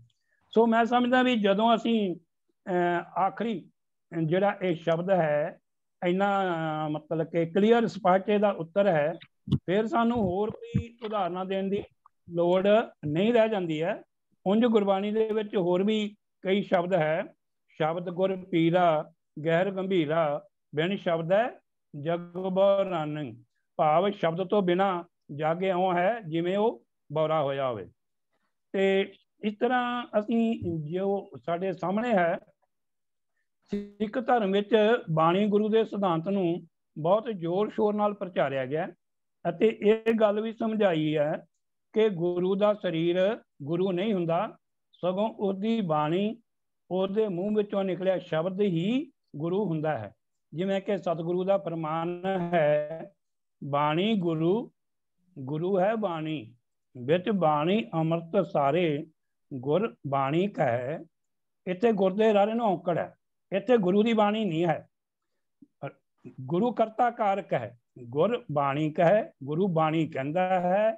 ਸੇਵਕ ਜਨ ਮੰਨੈ, ਸੇਵਕ ਉਹ ਇਸ ਨੂੰ ਮੰਨਦਾ ਹੈ ਤਾਂ ਪ੍ਰਤੱਖ ਗੁਰੂ ਨਿਸਤਾਰੇ। ਫਿਰ ਜਾਹਰਾ ਤੌਰ ਤੇ ਸਪਸ਼ਟ ਤੌਰ ਤੇ ਗੁਰੂ ਉਸ ਸਿੱਖ ਦਾ ਨਿਸਤਾਰਾ, ਭਲਾ ਪਾਰ ਉਤਾਰਾ ਹੋ ਜਾਂਦਾ ਹੈ। ਇੱਥੇ ਹੀ ਬਸ ਨਹੀਂ, ਜਦੋਂ ਅਸੀਂ ਇੱਕ ਹੋਰ ਇਤਿਹਾਸਕ ਹਵਾਲਾ ਸਨ 1708 ਈਸਵੀ ਨੂੰ 10ਵੇਂ ਗੁਰੂ ਗੋਬਿੰਦ ਸਿੰਘ ਜੀ, ਜੋ ਆਦਿ ਸ੍ਰੀ ਗੁਰੂ ਗ੍ਰੰਥ ਸਾਹਿਬ ਜੀ ਨੂੰ ਆਪਣੇ ਆਖਰੀ ਸਮੇਂ ਤੇ ਗੁਰਿਆਈ ਦੇ ਕੇ ਤੇ ਸਿੱਖਾਂ ਨੂੰ ਉਪਦੇਸ਼ ਕਰਦੇ ਆ ਕਿ ਅੱਜ ਤੋਂ ਜਿਹੜਾ ਸਿੱਖਾਂ ਦਾ ਗੁਰੂ ਹੈ ਉਹ ਸਾਹਿਬ ਸ੍ਰੀ ਗੁਰੂ ਗ੍ਰੰਥ ਸਾਹਿਬ ਜੀ ਹੋਣਗੇ। ਤੇ ਕਈ ਵਾਰੀ ਸਾਨੂੰ ਭੁਲੇਖਾ ਪੈਂਦਾ ਹੈ ਵੀ ਸ਼ਾਇਦ ਪਹਿਲਾਂ ਕਿਤੇ ਦੇਹਧਾਰੀ ਗੁਰੂ ਹੋਣਗੇ। ਨਹੀਂ, ਪਹਿਲਾਂ ਵੀ ਸ਼ਬਦ ਗੁਰੂ ਦੀ ਹੀ ਪ੍ਰਧਾਨਤਾ ਰਹੀ ਹੈ, ਲੇਕਿਨ ਇੱਥੇ ਤਾਂ ਬਿਲਕੁਲ ਸਾਰੇ ਸ਼ੰਕੇ ਗੁਰੂ ਸਾਹਿਬ ਨੇ ਦੂਰ ਕਰ ਦਿੱਤੇ। ਤੇ ਜਿਹੜੇ ਉਸ ਸਮੇਂ ਦੇ ਸਿੱਖ ਸੀ ਉਹਨਾਂ ਨੇ ਵੀ ਆਪਣੇ ਰਹਿਤਨਾਮਿਆਂ ਦੇ ਵਿੱਚ ਇਹ ਪੰਕਤੀ ਦਰਜ ਕਰਕੇ ਜਿਹੜੇ ਸਿੱਖਾਂ ਦੇ ਕੋਈ ਥੋੜੇ ਬਹੁਤੇ ਸ਼ੰਕੇ ਸਨ ਉਹ ਬਿਲਕੁਲ ਖਤਮ ਕਰ ਦਿੱਤੇ। ਆਗਿਆ ਭਈ ਅਕਾਲ ਕੀ ਤਦੇ ਚਲਾਇਓ ਪੰਥ, ਸਭ ਸਿੱਖਣ ਕੋ ਹੁਕਮ ਹੈ ਗੁਰੂ ਮਾਨਿਓ ਗ੍ਰੰਥ। ਸੋ ਗੁਰੂ ਗ੍ਰੰਥ ਨੂੰ ਮੰਨਣਾ ਹੀ ਸ਼ਬਦ ਗੁਰੂ ਨੂੰ ਮੰਨਣਾ ਹੈ ਜੀ। ਸੋ ਇਤਨੀਆਂ ਬੇਨਤੀਆਂ ਪ੍ਰਵਾਨ ਕਰਨੀਆਂ ਜੀ। ਭੁੱਲ ਚੁੱਕ ਲਈ ਖਿਮਾ ਜੀ। ਵਾਹਿਗੁਰੂ ਜੀ ਕਾ ਖਾਲਸਾ, ਵਾਹਿਗੁਰੂ ਜੀ ਕੀ ਫਤਿਹ। ਸਾਨੂੰ ऐसे गुरु ਦੇ ਲੜ ਲਾਇਆ जो सदा सदा अटल है। तो गुरबाणी ਵਿੱਚ ਵੀ ਇਹਦਾ ਜ਼ਿਕਰ ਆਇਆ ਕਿ ਪੋਥੀ ਪਰਮੇਸ਼ਰ ਦਾ ਥਾਨ, और जिवें होर बहुत सारिया तुकां वीर जी ने दसिया ने, और बिल्कुल पत्ते की गल है वीर जी जिवें दस्सिया कि शब्द गुरु सुर तुन चेला। तो असी बड़े खुशकिस्मत हाँ कि असी शब्द गुरु के पुजारी हैं, नहीं तो अज दुनिया के सारे संसार में ही ये गुरु दम का बड़ा रौला चलता है। कुछ इंडिकेशन वीर जी ने भी दित्तियां ने, और ये गुरु की खोज गुरु के इस गुरु दम के नाम से अज इन्ने ज़्यादा प्रचार हो रहा है, और ये सारा मैं समझा माया का पसारा है। पर असी गुरु नानक साहब जी के बड़े ऋणी हाँ कि उन्होंने खुद ही कहता कि शब्द गुरु है। तो शब्द सुर का मेल होना बड़ा जरूरी है। सिख की जिंदगी का ये मुख लक्ष्य है कि साड़ी सुरती जी है वो शब्द में जुड़ जाए, पूरे परे न जाए। तो देखो एक बड़ी सुंदर कविता भी लिखी सी, जे मैं भुलदा नहीं, तो कवि ने प्रीतम सिंह कासद, उन्होंने कहा गुरु ग्रंथ जिहा केड़ा गुरु है जहान ते। वो बड़ी सुंदर कविता है। तो साह हरजीत सिंह जी कई बार रैफरेंस भी देंदे होंदे ने, तो मैनूं तो बहुती आउंदी नहीं, मैंने ये तुक जरूर याद है कि गुरु ग्रंथ साहब जिहा केड़ा गुरु है जहान ते। तो वाकई बिल्कुल ठीक है कि गुरु ग्रंथ जिहा कोई भी गुरु जहान ते नहीं। तो ये कोई केवल असी नहीं कह रहे जिहड़े, क्योंकि असीं अपने आप नूं सिख होने, दुनिया के जिन्ने भी ग्रेट स्कॉलर्स वड्डे स्कॉलर्स होए ने, राइटर्स होए ने, उन्होंने इस गल नूं मन्निया कि गुरु ग्रंथ साहब जिहड़ा यूनिवर्सल ग्रंथ है, और इहदा जिहड़ा उपदेश है वह सांझा। हालांकि गुरबाणी गुरु ग्रंथ साहब विच भी ऐसा लिखिया कि ये सारिਆਂ ਲਈ सांझा हो जाए। तो परंतु जिहड़े असी गुरु ग्रंथ साहब नूं मन्नण वाले हैं उन्हां ते कहना ही कहना, मैं बेनती दोबारा कर रहा कि दुनिया के वड्डे वड्डे विद्वान जिहड़े होए ने, ਵੱਖ-ਵੱਖ मजहबां दे और ਵੱਖ-ਵੱਖ बोलियां च उन्होंने ये लिखिया कि गुरु ग्रंथ साहब वाकई एक यूनिवर्सल ग्रंथ है। तो ये बड़े मान वाली गल है। पर जिहड़ी साडी कमजोरी ये है कि एडी मानमत्ता साडा इतिहास है, एदा साडे कोल गुरबाणी का खजाना है, गुरु दादे का खजाना असीं खोल के नहीं देखते। तो असीं आप भी नहीं देखिया तो संसार नूं की प्रचार करना। तो इसलिए आओ अज सानूं ये सवाल आउण ते ये सानूं मोटिवेशन मिलनी चाहिए है कि असी गुरु ग्रंथ साहब जी नाल समर्पित होकर चंगी तरह गुरु ग्रंथ साहब अंडरस्टैंड करिए, और गुरु ग्रंथ साहब के एक एक शब्द का प्रचार संसार में करना हरेक सिख का फर्ज है। कोई केवल प्रचारक श्रेणी का जिम्मेवारी नहीं है, ये तो हरेक सिख का फर्ज है कि वो गुरबाणी नूं आप पढ़े समझे ते संसार तक पहुँचाए। मैं समझदा जे संसार तक गुरु ग्रंथ साहब जी का सिद्धांत पहुँच जाए तो अज जिहड़े संसार च बखेड़े ने, लड़ाइयां झगड़े ने, ये सारे समाप्त हो जाए। सो वर्ल्ड पीस लई सब तो जरूरी है गुरु ग्रंथ साहिब की बाणी का प्रचार करना, और वो साडे मोढियां ते जिम्मेवारी है क्योंकि सानू महाराज ने शब्द गुरु दे लड़ लाया। तो आओ सत्संगियो आपां इस पासे हमला मारीए, अपना फर्ज समझिए कि गुरबाणी नूं समझना और गुरबाणी नूं बाकी संसार विच आपां फैलाउणा, जिथे जिथे तक साडा वजूद है आप उत्थे करें। तो एक बारी फिर वीर टिकर सिंह का मैं धन्यवाद करदा जी। तो संगत जी समा दौड़ रहा है, एक सवाल और लवांगे। सवाल है डॉक्टर सुरिंदर सिंह जी का, तो उत्तर देंगे वीर MP सिंह जी। उन्होंने सवाल किया है कि गुरबाणी की तुक है जेते जी जीवैं लै साहा जी वाले के असाहा। तो ये थोड़ा जा लफ्ज़ों के जोड़ का फर्क है जिहड़ा कोई कन्फ्यूजन पैदा कर रहा है। तो MP सिंह जी को बेनती है भी वो कृपा करन ये बारे सानू क्लीयर करन कि जेते जी जीवें लै साहा जी वाले के असा। तो ये की असल दा उच्चारण की है ते अर्थ भी की है, दसो जी MP सिंह। वाहिगुरू जी का खालसा वाहिगुरू जी की फतेह। मैं कोशिश कर रहा कि डिस्प्ले हो जाए। नजर आ रहा कि नहीं आ रहा? अजय नहीं आया जी।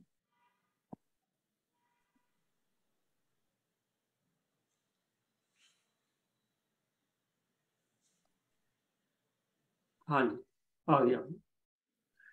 हाँ जी।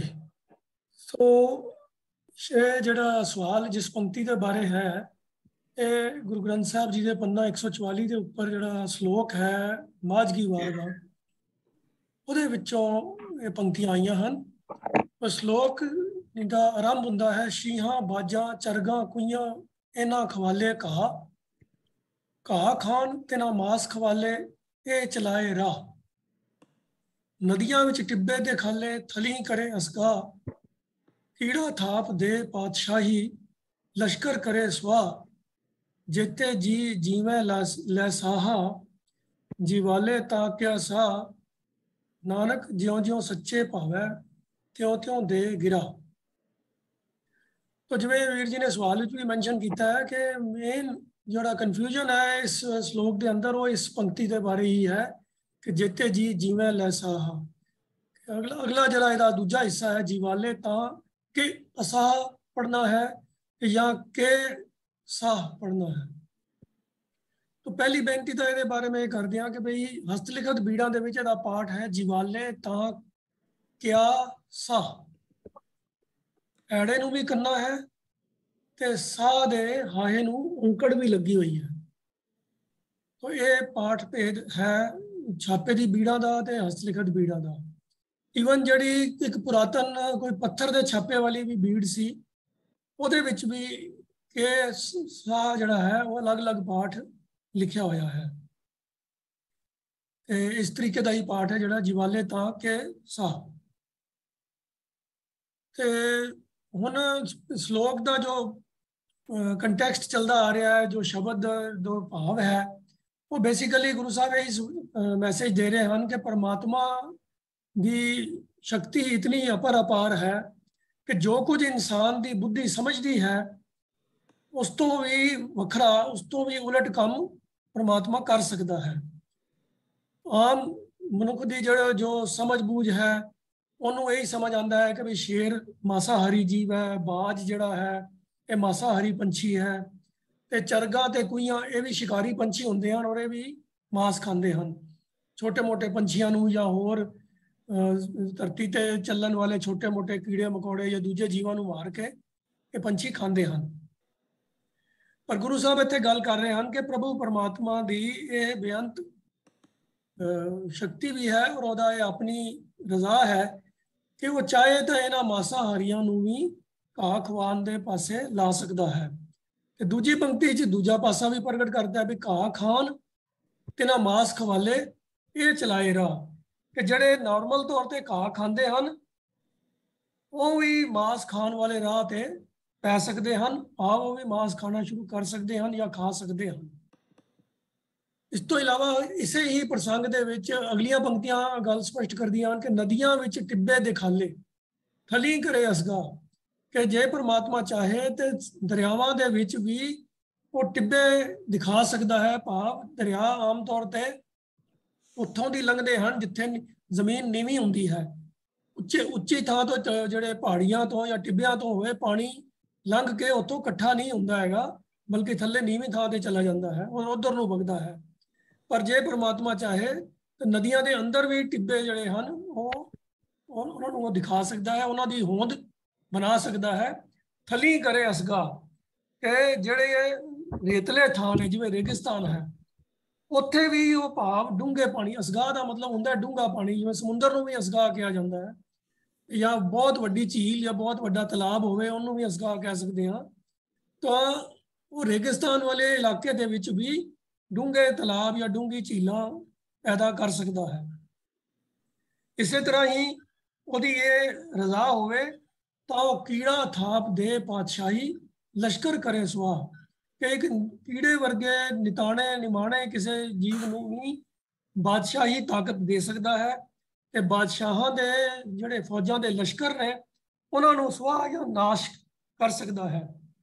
तो ये सारियां पंक्तियां दे विच जो कॉमन थीम है वो यही है कि जो आम इंसान की कॉमन सेंस समझती है प्रभु चाहे तो उस तो वखरी गल उस तो उल्ट गल भी होंद विच लिया सकता है। इस तो बाद ये पंक्ति आती है जेते जी जिवें लै साहा जीवाले ता क्या साह। कि भाई जिन्ने जीव जगत में जिउंदे ने साह लैके ही जिउंदे ने ते आम सानू यही सोची है कि जब तक इंसान दे और बाकी जीवां दे श्वास चलते हैं तद तक ही वो जिउंदे हैं। तो इसे करके ही आम तौर के उत्ते इंसानों भी ते दूजे जिहड़े जीव जंतु ने उन्होंने प्राणी भी कहा जाता है। ਪ੍ਰਾਣੀ ਤੋਂ ਭਾਵ ਕੀ ਹੁੰਦਾ ਹੈ ਕਿ ਜਦ ਤੱਕ ਉਹਦੇ ਪ੍ਰਾਣ ਭਾਵ ਸਵਾਸ ਚੱਲਦੇ ਨੇ ਤਦ ਤੱਕ ਉਹਦੇ 'ਚ ਜਾਨ ਹੈ, ਉਹ ਜਿੰਦਾ ਹੈ। ਸਵਾਸ ਖਤਮ ਹੋ ਜਾਣ, ਪ੍ਰਾਣ ਖਤਮ ਹੋ ਗਏ ਤੇ ਉਹਦੀ ਮੌਤ ਹੋ ਜਾਂਦੀ ਹੈ। ਲੇਕਿਨ ਇਹ ਪੰਕਤੀ ਸਾਨੂੰ ਸਮਝਾਉਂਦੀ ਹੈ ਕਿ ਜਿਤਨੇ ਜੀ, ਇਹ ਆਮ ਫਹਿਮ ਗੱਲ ਹੈ, ਸਾਰਿਆਂ ਨੂੰ ਕਾਮਨ ਸੈਂਸ ਦੀ ਗੱਲ ਇਹ ਪਤਾ ਹੈ ਕਿ ਜਿਤਨੇ ਜੀਵ ਵੀ ਜਗਤ ਵਿੱਚ ਹੈ ਨੇ ਉਹ ਸਾਹ ਲੈ ਕੇ ਹੀ ਜਿਉਂਦੇ ਨੇ, ਤੇ ਜਦ ਤੱਕ ਉਹਨਾਂ ਨੂੰ ਸਾਹ ਆਉਂਦਾ ਹੈ ਉਹ ਜਿਉਂਦੇ ਨੇ, ਸਾਹ ਮੁੱਕ ਜਾਂਦਾ ਹੈ ਤੇ ਉਹਨਾਂ ਦੀ ਮੌਤ ਹੋ ਜਾਂਦੀ ਹੈ। ਪਰ ਉਹ ਉਸੇ ਕੰਟੈਕਸਟ ਜੋ ਪਿਛਲੋਂ ਹੁਣ ਸਬਜੈਕਟ ਚੱਲਦਾ ਆ ਰਿਹਾ ਹੈ ਉਹਦੇ ਅਨੁਸਾਰ ਹੀ ਅਗਲੀ ਪੰਕਤੀ ਦੇ ਅਗਲੇ ਹਿੱਸੇ ਵਿੱਚ ਗੁਰੂ ਸਾਹਿਬ ਕਹਿੰਦੇ ਹਨ ਕਿ ਜੀਵਾਲੇ ਤਾਂ ਕਿਆ ਸਾਹ, ਕਿ ਜੇ ਪ੍ਰਭੂ ਜਿੰਦਾ ਰੱਖਣਾ ਚਾਹੇ ਤਾਂ ਸਾਹ ਦੀ ਵੀ ਕੀ ਮੁਤਾਜੀ ਹੈ। ਸਾਹ ਕੀ ਚੀਜ਼ ਹੈ?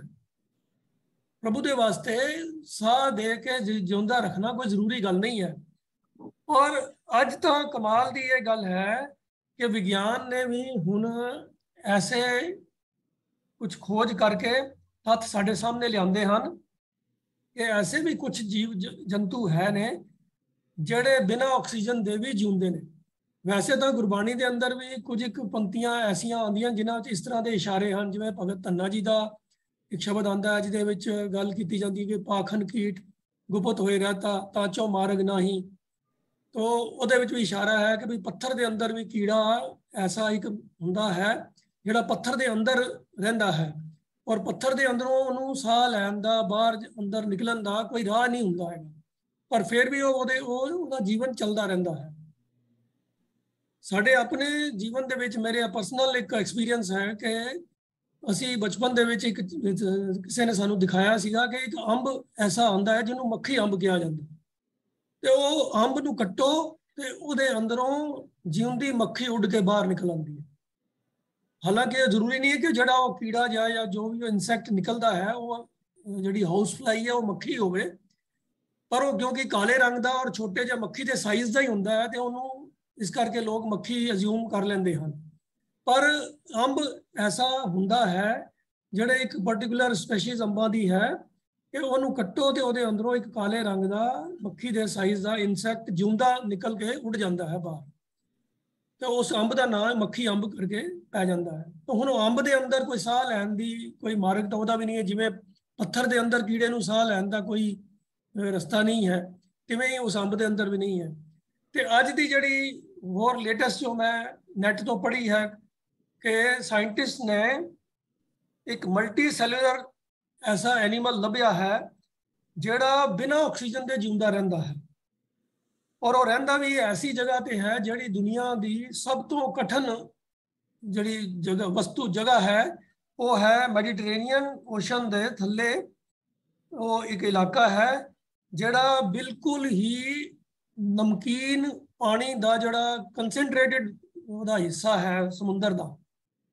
ਇਹ ਤਾਂ ਸਾਰੇ ਜਾਣਦੇ ਹਨ ਕਿ ਸਮੁੰਦਰ ਦਾ ਪਾਣੀ ਨਮਕੀਨ ਹੁੰਦਾ ਹੈ, ਖਾਰਾ ਹੁੰਦਾ, ਉਹਨੂੰ ਬਰਾਈਨ ਕਹਿੰਦੇ ਹਨ, ਪਰ ਉਹਦੀ ਕੰਸੈਂਟ੍ਰੇਸ਼ਨ ਇੰਨੀ ਜ਼ਿਆਦਾ ਨਹੀਂ ਹੁੰਦੀ ਕਿ ਭਈ ਉਹਦੇ ਅੰਦਰ ਜੀਵ ਜੰਤੂ ਤੁਰ ਫਿਰ ਨਾ ਸਕਣ ਜਾਂ ਸਾਹ ਨਾ ਲੈ ਸਕਣ।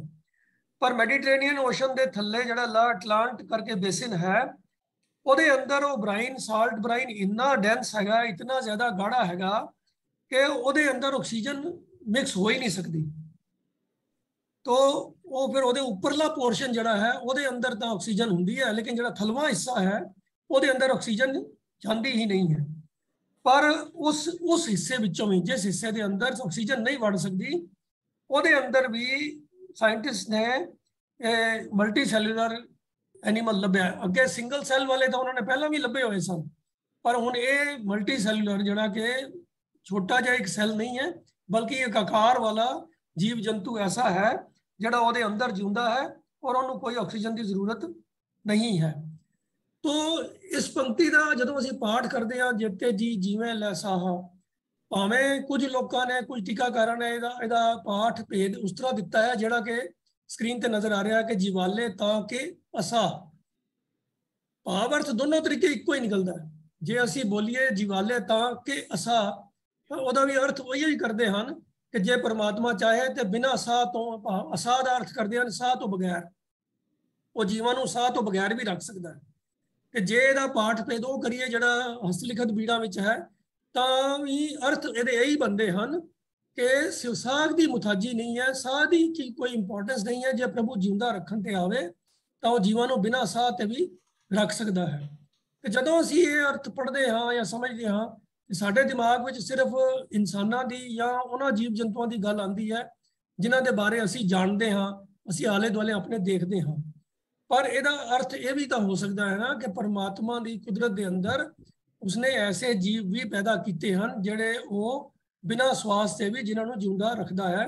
ਜਿਵੇਂ ਜੀ ਮੈਂ 1-2 ਮਿਸਾਲਾਂ ਹੁਣ ਆਪ ਜੀ ਸਾਹਮਣੇ ਦਿੱਤੀਆਂ, ਭਾਵੇਂ ਕਿ ਭਗਤ ਧੰਨਾ ਜੀ ਦੇ ਸ਼ਬਦ ਵਿੱਚ ਵੀ ਜ਼ਿਕਰ ਹੈ, ਜਾਂ ਉਹ ਮੱਖੀ ਦੀ ਗੱਲ ਕੀਤੀ ਹੈ, ਜਾਂ ਇਹ ਵਾਲਾ ਹੁਣ ਮੈਡੀਟਰੇਨੀਅਨ ਓਸ਼ਨ ਦੇ ਥੱਲੇ ਜਿਹੜਾ ਇਹ ਜੀਵ ਹੈ ਜਿਹੜਾ ਸਾਇੰਟਿਸਟ ਨੇ ਹੁਣ ਥੋੜੇ ਚਿਰ ਪਹਿਲਾਂ ਹੀ ਲੱਭਿਆ ਹੈ। तो ਕਹਿਣ ਤੋਂ ਭਾਵ ਇਹ ਹੈ ਕਿ ਪਰਮਾਤਮਾ ਦੀ ਕੁਦਰਤ ਦੇ ਵਿੱਚ ਐਸੇ ਕ੍ਰਿਸ਼ਮੇ ਹਨ, ਐਸੀਆਂ ਚੀਜ਼ਾਂ ਹੁੰਦੀਆਂ ਹਨ ਜਿਹੜੀਆਂ ਇਨਸਾਨ ਦੀ ਬੁੱਧੀ ਤੋਂ, ਉਹਦੀ ਸਮਝ ਤੋਂ ਕਿਤੇ ਉੱਚੇ ਹਨ। ਜਿਵੇਂ ਇਸ ਸ਼ਲੋਕ ਦੇ ਅੰਦਰ ਮਾਸਾਹਾਰੀ ਜੀਵਾਂ ਨੂੰ ਘਾਹ ਖਵਾਉਣ ਦੀ ਗੱਲ ਕੀਤੀ ਗਈ ਹੈ, ਘਾਹ ਖਾਣ ਵਾਲਿਆਂ ਨੂੰ ਮਾਸ ਖਵਾਉਣ ਦੀ ਗੱਲ ਕੀਤੀ ਗਈ ਹੈ, ਨਦੀਆਂ ਦੇ ਵਿੱਚ ਟਿੱਬਿਆਂ ਦੀ ਗੱਲ ਕੀਤੀ ਗਈ ਹੈ, ਰੇਗਿਸਤਾਨ ਦੇ ਅੰਦਰ ਵੱਡਾ ਪਾਣੀ ਸਮੁੰਦਰ ਵਰਗਾ ਜਾਂ ਵੱਡੀ ਝੀਲ ਵਰਗੇ ਪਾਣੀ ਦੀ ਗੱਲ ਕੀਤੀ ਗਈ ਹੈ, ਨਿਮਾਣੇ ਨਿਤਾਣੇ ਕੀੜਿਆਂ ਨੂੰ ਪਾਤਸ਼ਾਹੀ ਤੇ ਪਾਤਸ਼ਾਹਾਂ ਦੇ ਲਸ਼ਕਰ ਨੂੰ ਸੁਆਹ ਕਰਨ ਦੀ ਗੱਲ ਆਈ ਹੈ। ਇਹ ਸਾਰੀਆਂ ਐਸੀਆਂ ਘਟਨਾਵਾਂ ਜਾਂ ਐਸੇ ਇਨਸੀਡੈਂਟ ਨੇ ਜਿਹੜੇ ਆਮ ਇਨਸਾਨ ਦੀ ਬੁੱਧੀ ਦੇ ਵਿੱਚ ਉਹਦੀ ਸਮਝ ਵਿੱਚ ਨਹੀਂ ਆਉਂਦੇ ਹੈਗੇ। ਇਹ ਐਕਸੈਪਸ਼ਨਲ ਇੰਸਟੈਂਸਿਸ ਹੀ ਨੇ। ਤਾਂ ਇਵੇਂ ਹੀ ਐਸੇ ਐਕਸੈਪਸ਼ਨਲ ਕੇਸਿਸ ਵੀ ਪਰਮਾਤਮਾ ਦੀ ਕੁਦਰਤ ਵਿੱਚ ਹੈ ਨੇ ਕਿ ਐਸੇ ਜੀਵ ਜੰਤੂ ਪਰਮਾਤਮਾ ਨੇ ਪੈਦਾ ਕੀਤੇ ਹਨ ਜਿਨ੍ਹਾਂ ਨੂੰ ਉਹ ਬਿਨਾਂ ਸਵਾਸ ਤੋਂ ਵੀ ਜਿਉਂਦਾ ਰੱਖਦਾ ਹੈ। तो आखिरी पंक्ति ਵਿੱਚ गुरु साहब ने निर्णय दे दिता है कि नानक ज्यों ज्यों सच्चे भावे त्यों त्यों दे गिरा, कि जिवें जिवें ਉਹਨੂੰ ਚੰਗਾ ਲੱਗਦਾ ਹੈ ਤਿਵੇਂ ਤਿਵੇਂ ਹੀ ਉਹ ਆਪਣੇ ਬਣਾਏ ਹੋਏ ਪੈਦਾ ਕੀਤੇ ਹੋਏ ਜੀਵਾਂ ਨੂੰ ਆਧਾਰ ਖੁਰਾਕ ਦਿੰਦਾ ਹੈ। ਗਿਰਾ ਤੋਂ ਭਾਵ ਹੈ ਉਹਨਾਂ ਦੀ ਖੁਰਾਕ। तो ਉਹਨਾਂ ਨੂੰ ਜਿਉਂਦੇ ਰੱਖਣ ਵਾਸਤੇ ਉਹਨਾਂ ਦੀ ਖੁਰਾਕ ਪ੍ਰਮਾਤਮਾ ਨੇ ਆਪ ਹੀ ਪ੍ਰੋਵਾਈਡ ਕੀਤੀ ਹੈ। ਔਰ ਭਾਂਤ ਭਾਂਤ ਦੇ ਜੀਵਾਂ ਦੀ ਭਾਂਤ ਭਾਂਤ ਦੀ ਵੱਖੋ ਵੱਖਰੀ ਖੁਰਾਕ ਹੈ। ਜਿਵੇਂ ਉਹਦੀ ਰਜ਼ਾ 'ਚ ਉਹਨੂੰ ਪਾਉਂਦਾ ਹੈ ਤੇ ਉਹ ਜੀ ਖੁਰਾਕ ਉਹ ਜੀਵਾਂ ਨੂੰ ਦੇ ਦਿੰਦਾ ਹੈ। ਕਿਸੇ ਨੂੰ ਮਾਸਾਹਾਰੀ, ਕਿਸੇ ਨੂੰ ਸਾਗਹਾਰੀ, ਤਾਂ ਕਈਆਂ ਨੂੰ ਫਿਰ ਹੋਰ ਸ਼ਾਇਦ ਕਈ ਐਸੇ ਵੀ ਹਨ ਜਿਹੜਾ ਹੁਣ ਪੱਥਰ ਦੇ ਅੰਦਰ ਕੀੜਾ ਹੈ ਉਹਨੂੰ ਪਤਾ ਨਹੀਂ ਕਿਹੜੀ ਖੁਰਾਕ ਮਿਲਦੀ ਹੈ, ਸਾਡੀ ਤਾਂ ਸਮਝ ਤੋਂ ਬਾਹਰ ਹੈ। ਤਾਂ ਇਸ ਕਰਕੇ ਪਰਮਾਤਮਾ ਦੀ ਕੁਦਰਤ ਬੇਅੰਤ ਹੈ, ਉਹਦੇ ਕ੍ਰਿਸ਼ਮੇ ਵੀ ਬੇਅੰਤ ਹਨ, ਉਹਦੀ ਰਜ਼ਾ ਦਾ ਉਹ ਆਪ ਹੀ ਜਾਣੂ ਹੈ। ਤਾਂ ਜਿੱਤ ਕਰ ਇਸ ਪੰਕਤੀ ਦੇ ਪਾਠ ਦੀ ਗੱਲ ਹੈ ਤਾਂ ਉਹ ਸ਼ਬਦ ਭੇਦ ਜਿਹੜਾ ਹੈ ਉਹ ਬੈਟਰ ਇਹੀ ਹੀ ਹੈ ਜਿਵੇਂ ਹਸਤਲਿਖਤ ਬੀੜਾਂ ਦੇ ਅੰਦਰ ਹੈ ਕਿ ਜੀਵਾਲੇ ਤਾਂ ਕਿਆਸਾ। ਇਤਨੀ ਬੇਨਤੀ ਪ੍ਰਵਾਨ ਕਰਨੀ ਦੀ। ਵਾਹਿਗੁਰੂ ਜੀ ਕਾ ਖਾਲਸਾ, ਵਾਹਿਗੁਰੂ ਜੀ ਕੀ ਫਤਿਹ। ਵਾਹਿਗੁਰੂ ਦੀ ਬੇਅੰਤਤਾ ਦਾ ਕੋਈ ਅੰਤ ਨਹੀਂ ਪਾ ਸਕਦਾ। ਸਾਹਿਬ ਸਿੰਘ ਜੀ ਨੇ ਬਹੁਤ ਸੁੰਦਰ ਤਰੀਕੇ ਨਾਲ ਗੁਰਬਾਣੀ ਦੀਆਂ ਔਰ ਗੁਰਬਾਣੀ ਦੇ ਨਾਲ ਜਿਹੜੀਆਂ ਲੇਟੈਸਟ ਸਾਇੰਟੀਫਿਕ ਰਿਸਰਚ ਨੇ ਉਹਨਾਂ ਦਾ ਹਵਾਲਾ ਦੇ ਕੇ ਬੜੇ ਅੱਛੇ ਤਰੀਕੇ ਨਾਲ ਸਮਝਾਇਆ। ਔਰ ਮੈਂ ਆਸ ਰੱਖਦਾ ਡਾਕਟਰ ਸੁਰਿੰਦਰ ਸਿੰਘ ਜੀ ਜਾਂ ਬਾਕੀ ਸੰਗਤ ਵੀ ਕਿ ਇਸ ਸਵਾਲ ਦਾ ਉੱਤਰ ਉਹਨਾਂ ਨੂੰ ਬਾਖੂਬ ਮਿਲ ਗਿਆ ਹੋਏਗਾ। तो वाहिगुरु जी की वाकई बेअंतता है। इसे करके कितने ही नाम गुरु ग्रंथ साहिब ने बेअंत, अगम, गोचर, अलख, वाहिगुरु का कोई भी जो संसार का चलाने का सिस्टम है ये सारे निज़ाम मनुखी दिमाग के समझ तो बाहर है। तो सानू उहदे विच नहीं जाना चाहिए। सानू उहदी बेअंतता देख के यही कहना चाहिए कि बुनियादी कुदरत वसिया तेरा अंत नजाई रखिया। धन्यवाद वीर जी आपने एक बार फिर। तो संगत जी मैं क्षमा मंगदा कि तकरीबन 7-8 मिनट असी ज़्यादा ले लेने। तो हुण मैं इसलिए आप पासों क्षमा मंगदा होया बेनती करदा कि अपने सवाल भेजो। एक सवाल सर अमरीक सिंह जी ने भेजा ग्रुप चैट में, मैं नोट कर लिया। तो बाकी भी संगतां नूं बेनती है कि जब भी उन्होंने मन च कोई सवाल आता है वो भेजो। सवाल ही नहीं, अपने सुझाव भी जरूर भेजो। इस प्रोग्राम नूं असीं किवें होर ज़्यादा अच्छा बना सकते हैं। तो आओ संगत जी आप जी के आशीर्वाद नाल इस तरह अगले सोमवार पैनल आप जी सेवा फिर हाजिर होएगा। तब तक लिए वाहिगुरू जी का खालसा, वाहिगुरू जी की फतेह प्रवान करो।